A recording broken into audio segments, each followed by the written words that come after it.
Arestado sa Antipolo, Rizal ang isang lalaking wanted sa pagtutulak umano ng ilegal na droga. Itinanggi na akusado ang paratang. May unang balita si EJ Gomez. Police morong kami ha.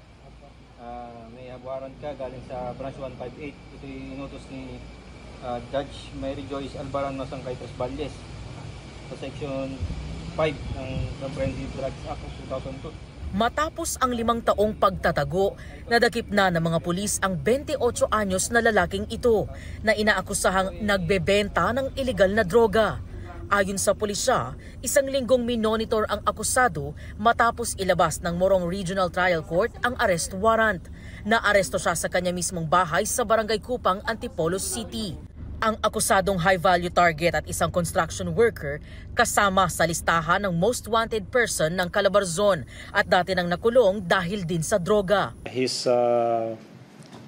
working on his own. Yung involvement niya sa illegal drugs noong 2018 and 2019, kinukuha niya yung source ng kanyang mga illegal drugs is from Cavite.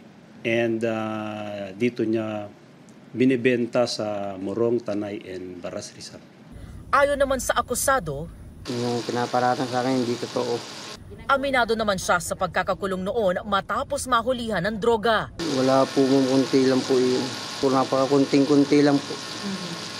Yung alin po?